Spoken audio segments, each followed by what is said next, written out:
Tanzim satış mağazalarına ülkemiz yeni değil. Zaten 90'lı yıllarda birçok belediyenin Gaziantep'te Şekabel olduğu gibi, İzmir'de Tansaş olduğu gibi birçok belediyenin zaten tanzim satış mağazaları vardı. Eğer o bir çözüm olsaydı tanzim satış mağazaları devam eder günümüze kadar yaşamını idame ettirebilirdi. Şu anda yaşamını idame ettiremedi. Neden? Günümüzün şartlarına ayak uyduramadı veyahut da gerekli ilgileri görmedi serbest piyasa dolayısıyla. Hal yasası çıktı. Türkiye'de gerçekten tarımla ilgili mükemmel yasalarımız çıktı. Ama bunları maalesef sahada uygulayamıyoruz. Hal yasası var ama aracıları aradan çıkaramıyoruz. Aracılar aradan çıkmayınca fiyatlar artıyor. Sen tanzim satışı açıyorsun, direkt üreticiden tüketiciye getiriyorsun ama bir bakkal, bir manav, küçük bir yerel marketler hiçbirisi üreticiden halka sunamaz ve aracıları kullanır. Aracıları kullanınca da fiyatlar artıyor.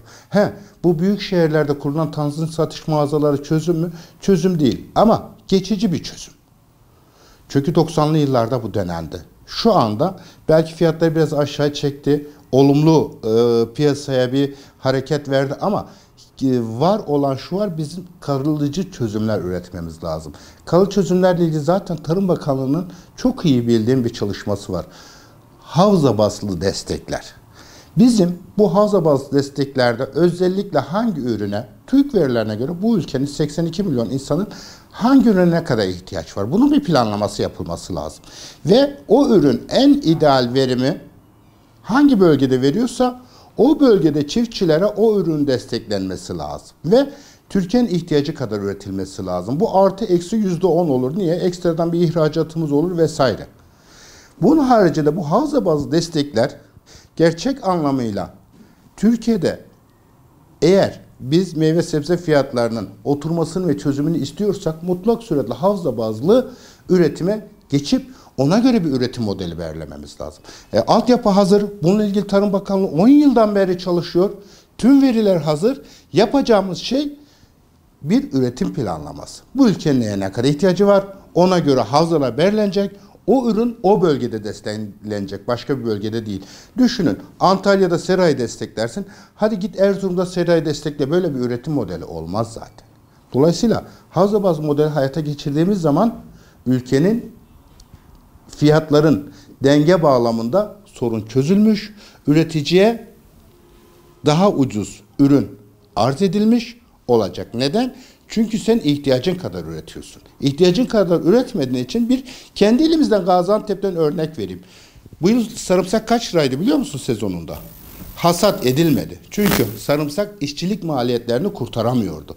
Ama bunun yanında sarımsak ve soğan birbirinin ekürüsüdür. İnsan bir yıl sarımsak eker, İkinci yıl aynı alana soğan eker.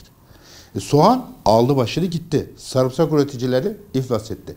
Bir bakıyorsun bir planlama yok. Önümüzdeki yıl bu sefer sarımsak ekmeyeceksin. Soğan ekiyor herkes. Çünkü bir yıl önce soğandan kazandı. Bu kez soğanda üretim fazlalığı çıkıyor. Soğan dip yapıyor. Tarlada kalıyor. Bu sefer sarımsağı çok yüksek fiyata yiyoruz.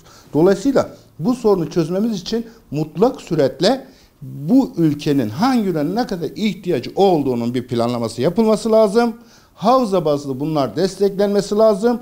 Ona göre vatandaşa da ucuz ürün arz etmemiz lazım. Üretim fazlalığı olmayan, üretim eksiği olmayan, ülkenin ihtiyacı kadar ürünümüzü biz üretirsek vatandaş ona göre fiyatı uygun ürünleri tüketebilir. Üretici zaten destekleniyor ama desteklerin şekli yanlış. Nasıl yanlış?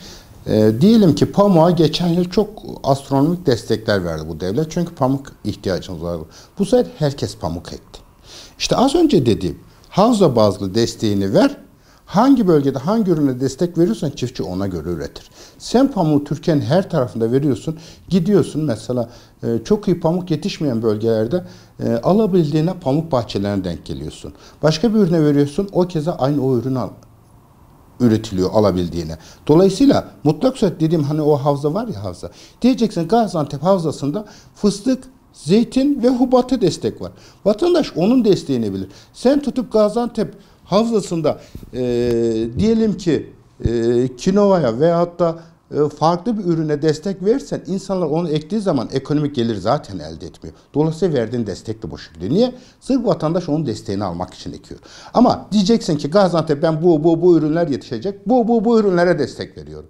Başkasını ekmeyeceksin. Çünkü neden? Gaziantep'in tarım profiline baktığımız zaman ne ana ürünlerimiz? Fıstık, zeytin, bağ, mısır, hububat ve bakliyat. Bir de pamuk. Bunu destekleyeceksin Gaziantep'te. Gaziantep'te tutun çok ekonomik olmayan diyelim ki anormal bir bitkiyi desteklediğin zaman zaten o ekilse bile ülke ekonomisine bir katkısı olmuyor.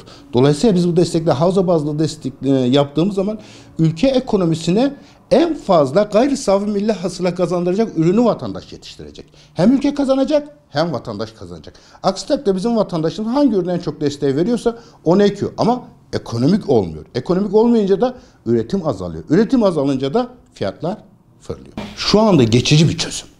Acil bir çözüme ihtiyaç var. Acil çözüm de bu tanzim satışlarından başka bir şey gelmiyor insan aklına. Çünkü bizim bu söylediğimiz planlama birkaç yıl alacak bir planlama. Şu anda fiyatlar anormal. Ne oldu? Tanzim satışlar başladı. Fiyatlar %30-40 ucuzladı. Sırf bir milletin böyle şeyini almak. Ekstra fiyat yükselmelerini kırmak. Ekstra fiyat yükselmeleri kırıldıktan sonra zaten yerine oturacak tanzim satışlara ihtiyaç duymayacak. Niye? Üretim, havza bazlı üretim modeli yapıp da ihtiyaca göre üretildiği zaman fiyatı belli olacak. Çünkü tarife girdiler belli, destekler belli. Cüzi bir karla da çiftçi onu satacak. Neden? Kazanacak çünkü onun desteğini alacak.